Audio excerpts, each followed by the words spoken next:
बारिश, कॉफ़ी और वो एक मुलाकात, यह कहानी है रोहन और आयशा की। मुंबई की वह एक तूफानी शाम थी। सड़क पर पानी भरा हुआ था और हवा में एक ठंडी सी सिहरन थी। आयशा, जो हमेशा जल्दबाजी में रहती थी, आज कैफ़े बीन्स के बाहर फंस गई थी। उसके पास छाता नहीं था और टैक्सी मिलना नामुमकिन लग रहा था। आयशा ने घड़ी देखी, 7 बज चुके थे। वह परेशानी में इधर उधर देख रही थी, तभी कैफ़े का दरवाज़ा खुला। Excuse me. एक गहरी और थोड़ी भारी आवाज़ आई। आयशा ने मुड़कर देखा, वहाँ रोहन खड़ा था, हाथ में कॉफ़ी के 2 कप और चेहरे पर एक हल्की सी मुस्कुराहट।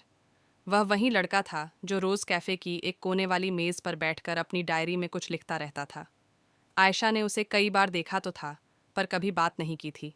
रोहन ने कहा, लगता है बारिश आज रुकने के मूड में नहीं है। जब तक कैब नहीं मिलती, क्या आप यह कॉफ़ी शेयर करेंगी? मेरे पास एक्स्ट्रा है।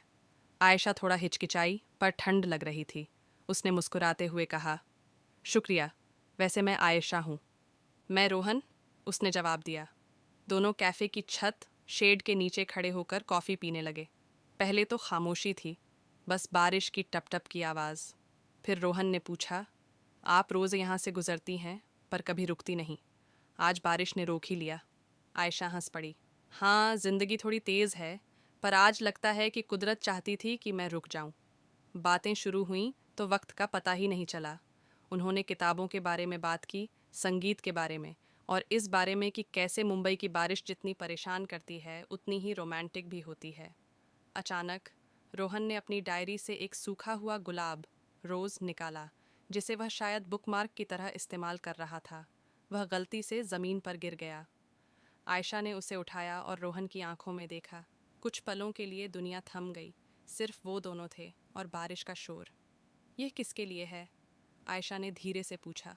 रोहन ने नज़रें झुकाईं और फिर आयशा की आंखों में देखते हुए कहा, शायद उसके लिए, जिसे ढूंढने के लिए मुझे आज इस बारिश का इंतज़ार था।